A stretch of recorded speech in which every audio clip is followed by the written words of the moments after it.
Hey, what's up gamers? Cheetah here, bringing you a quick and easy achievement walkthrough for 911 Cannibal. This game is published by 17 Studio LLC, and it's developed by Euphoria Games. You can pick it up right now for a price of $9.99. To get the full completion, it'll only take you around 8 minutes following along with the guide. We don't even have to finish the entire game, we just have to collect a few items and solve a puzzle, so it's very easy. And if you're a chicken, don't worry, it's not scary, and there's no jump scares, and you don't get chased or anything like that. So starting off here, you can move around with the left stick, you can crouch with X, and you can interact with items with A.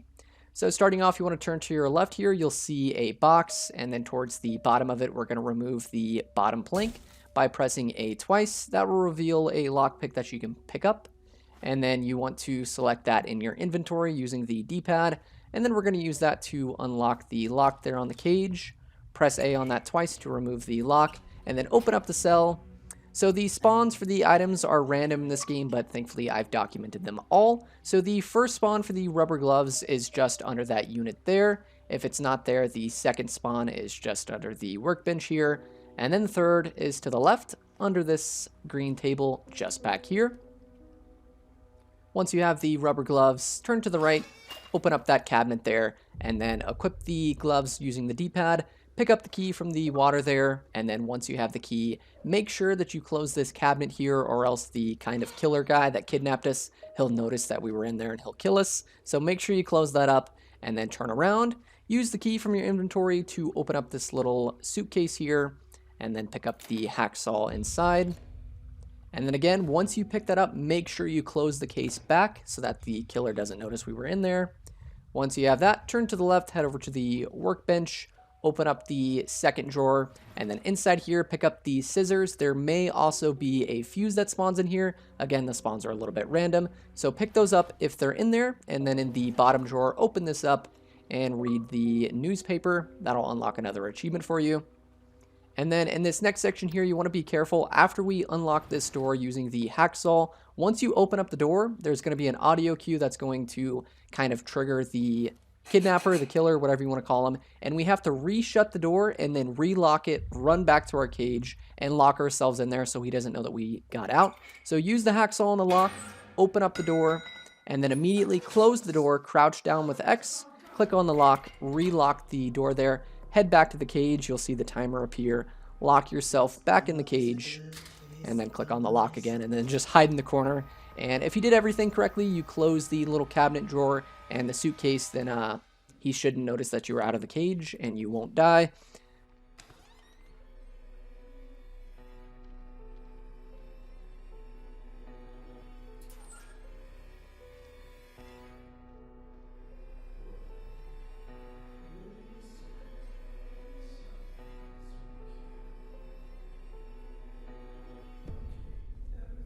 Alright, once he leaves, we can exit the cell. And then you want to check the shelf just over here for a cloth spawn. If it's there, go ahead and pick it up. And then we're going to exit this room through the other cell door.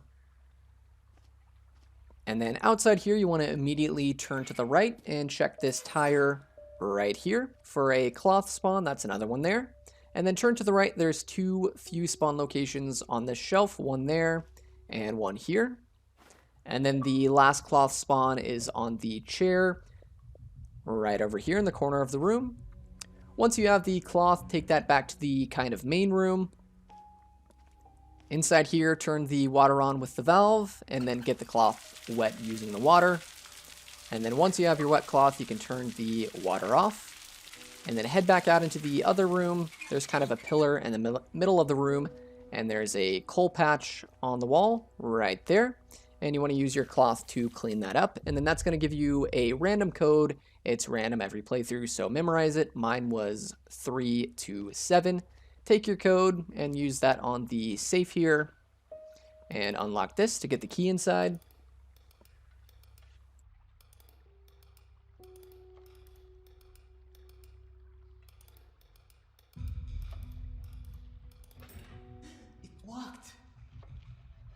Once you enter the code, you can back out and open it up. and then pick up the key inside right there. And then once you have that, make sure you close the safe. And then now we're going to exit this room and we're going to head upstairs, use the key to unlock the door just up here, and then head through here, and you're going to have a short little cutscene with the kidnapper.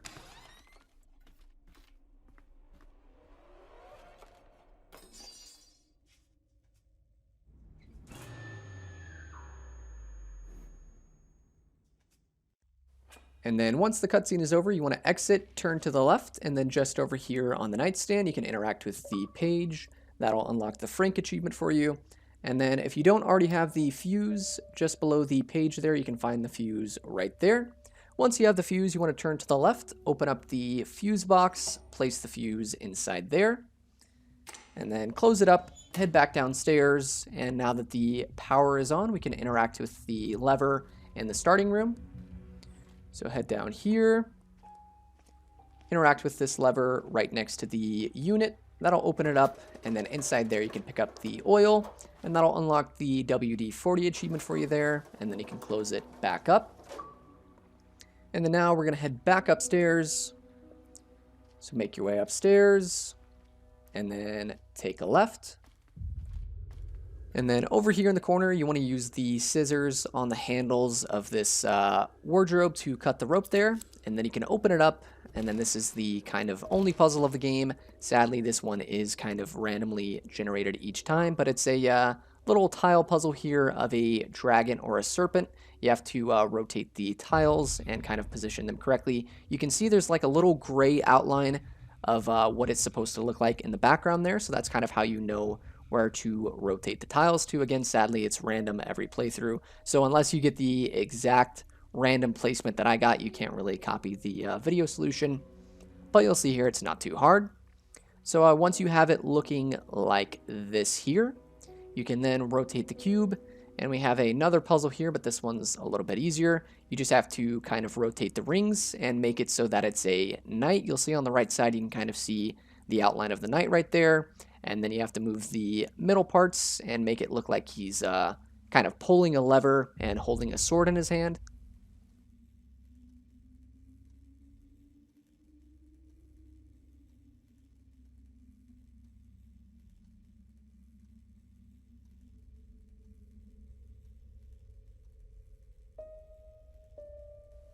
And then once you get that looking like that there, you can rotate to the next puzzle. Somehow I got super lucky with this one and I solved it in one click. But normally what you would do is you would keep clicking the different buttons until you rotate all of the tiles to their kind of front-facing side.